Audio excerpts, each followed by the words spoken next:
The infrared cameras showed a homeless woman climbing over Neverland's fence, carrying something in her arms.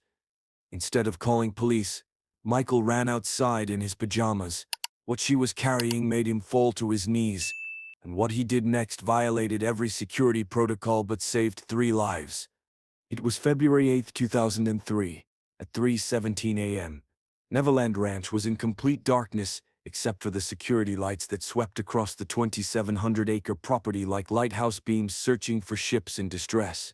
In the security office, night guard Jerome Washington was fighting to stay awake, his 6th cup of coffee growing cold as he monitored the 24 screens showing every corner of Michael Jackson's magical kingdom.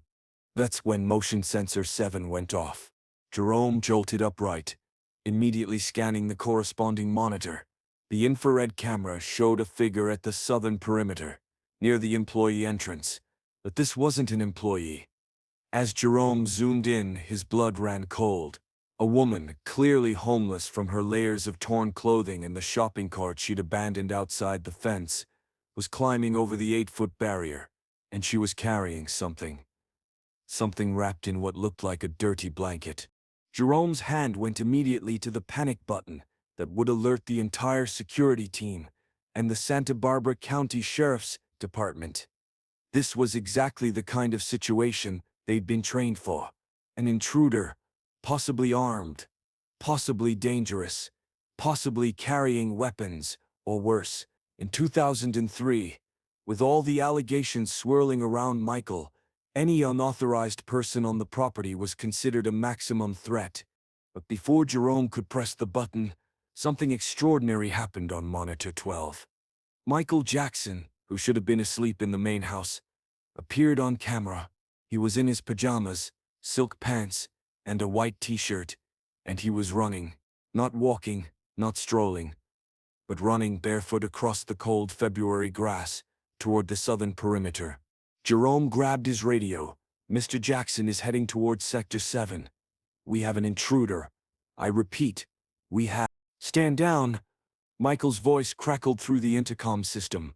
He'd grabbed one of the outdoor communication units. "Nobody moves. Nobody calls anyone. That's a direct order." Jerome watched in disbelief as Michael approached the woman who had just dropped to the ground inside the property. She was clutching her bundle tighter now, backing away as she saw someone coming. Even on the infrared camera, Jerome could see she was terrified. What happened next made Jerome question everything he thought he knew about his employer. Michael stopped about 10 feet from the woman and dropped to his knees on the wet grass. He held his hands up in a gesture of peace, and though the cameras didn't have audio at that distance, Jerome could see Michael's lips moving. He was speaking softly, gently, the way you'd approach a frightened animal. The woman was crying now. Jerome could see her shoulders shaking. She held out her bundle, and that's when the second extraordinary thing happened. Michael Jackson, the most famous person in the world, the man who had every reason to be paranoid about strangers, began crying too. Jerome switched to camera 14 to get a better angle and gasped. The bundle wasn't weapons. It wasn't stolen goods. It was a baby. A tiny infant, maybe 2 months old, wrapped in dirty blankets. But that wasn't what made Jerome's hands shake as he watched. It was what happened next. The woman unwrapped another bundle she'd been carrying on her back.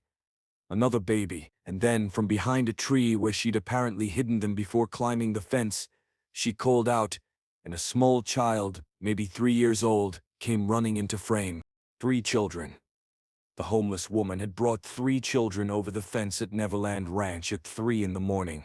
Michael was on his feet now, and Jerome watched him do something that violated every security protocol they had. He picked up the 3-year-old, took one of the infants in his other arm, and started walking toward the main house. The woman, carrying the 3rd child, followed behind, still crying. Jerome's radio exploded with voices from other guards who'd seen the monitors. "What the hell is happening? Should we intercept? Is he in danger? Someone call the police." Jerome, as head of the night shift, made a decision that could have ended his career. Everyone maintained positions. "Mr. Jackson has given direct orders. We observe and stand ready. But nobody moves unless there's clear and present danger." For the next 43 minutes, Jerome and his team watched something unfold that would later be called the Night of Miracles by those who witnessed it. Michael brought the woman and her children into the main house through the kitchen entrance. The kitchen cameras showed him turning on lights, pulling out chairs, and immediately going to the refrigerator. The woman collapsed into a chair, still holding two of her children, while the 3-year-old clung to her leg. Michael heated milk in the microwave, the king of pop warming baby bottles at 3 a.m. for strangers' children. He found baby food in the pantry, always kept stocked for visiting families, and began preparing what looked like enough food for an army. The woman tried to stand, to help, but Michael gently pushed her back into her chair. Jerome could read his lips. Please, sit, rest. That's when Michael's personal physician, Dr. Stephen Hofflin, appeared on camera. Apparently, Michael had called him from the kitchen phone. The doctor began examining the children right there on the kitchen table, checking their temperatures, looking in their ears, listening to their breathing. The 3-year-old, a little girl, was the first to speak to Michael.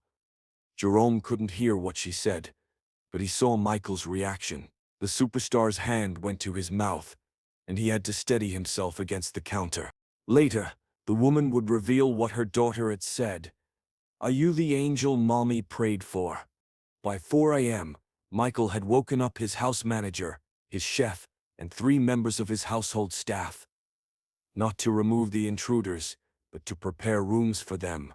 The guest, usually reserved for visiting celebrities, was opened and heated. Fresh clothes were found, some from the gift shop, some from Michael's own children's closets.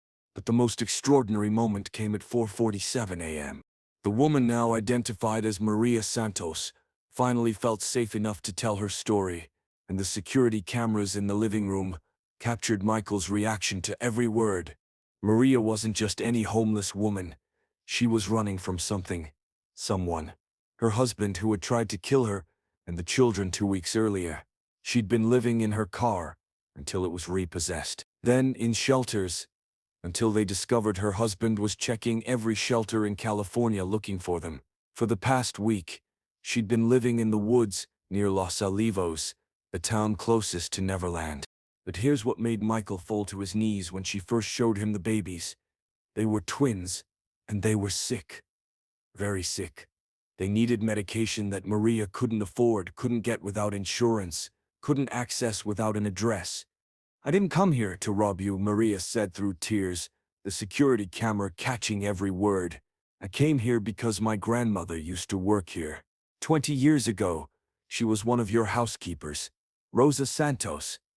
She always said you were the kindest man she ever met. She said if I was ever in trouble, really in trouble, to come to Neverland. She said you'd help. I know she died 15 years ago. I know you probably don't remember her, but I had nowhere else to go. My babies are dying, Mr. Jackson, and I remembered what Grandma Rosa said. If you're ever in real trouble, go to Neverland. Mr. Michael will help." The cameras showed Michael stand up, walk to his desk, and pull out something that made Jerome gasp. It was a photo album. Michael Jackson kept photo albums of every employee who had ever worked at Neverland. He flipped through pages until he found what he was looking for, then showed it to Maria.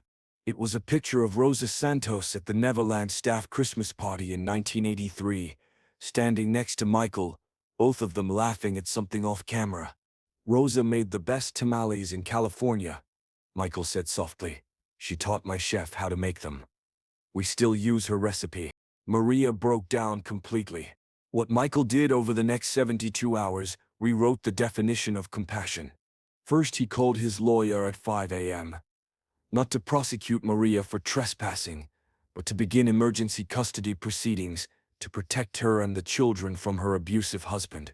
By noon, a restraining order is in place. Second, he had his personal physician, along with 2 pediatric specialists from Los Angeles, examine the twins.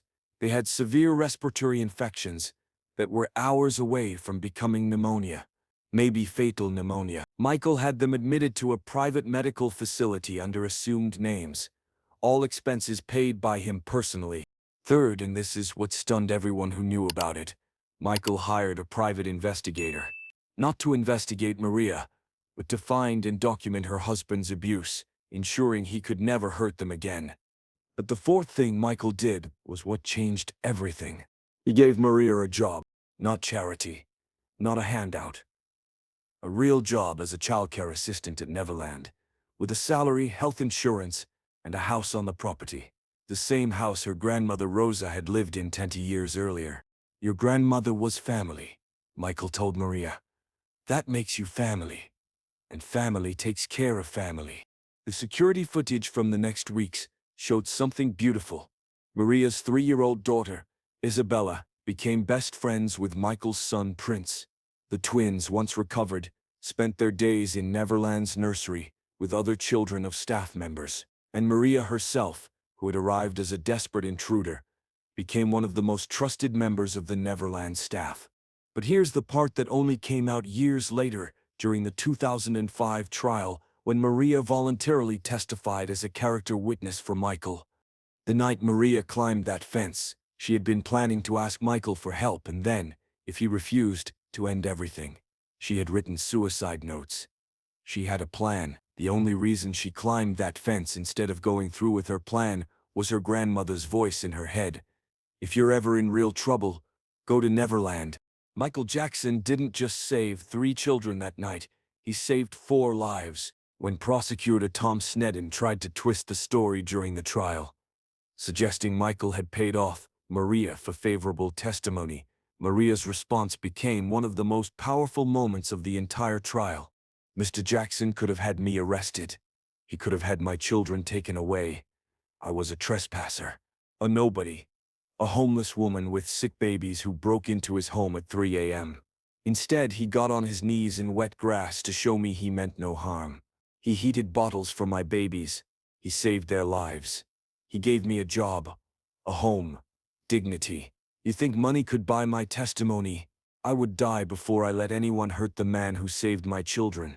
The jury was visibly moved. Several were crying. But the most powerful evidence was the security footage itself. When it was played in court, showing Michael running barefoot across his property to help a complete stranger, showing him preparing bottles at 3 a.m., showing him crying as he held sick infants he'd never met before, it destroyed the prosecution's characterization of him as someone who would harm children. One juror later said, "That footage showed us the real Michael Jackson, not the superstar, not the eccentric. Just a human being responding to other human beings in crisis, with pure love." After Michael's death in 2009, Maria Santos Jackson, she legally added Jackson to her name in 2010, created the Rosa Santos Foundation, named after her grandmother. The foundation helps women and children escape domestic violence.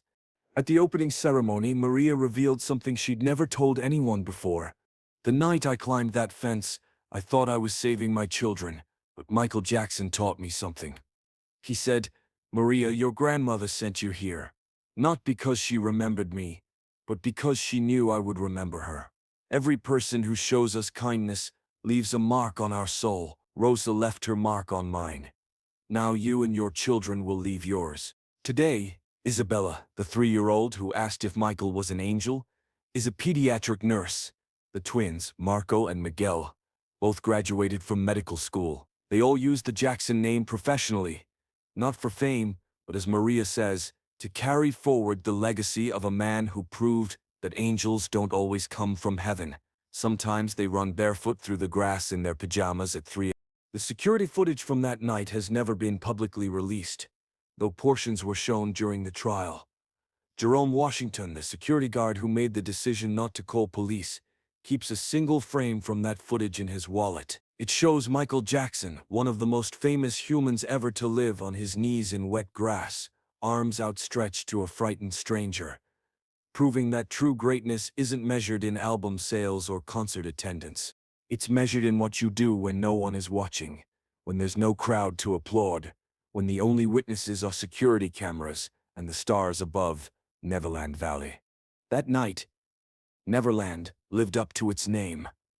It became a place where lost children found safety, where a grandmother's 20-year-old promise was kept, and where a desperate mother discovered that sometimes, just sometimes, there really are angels.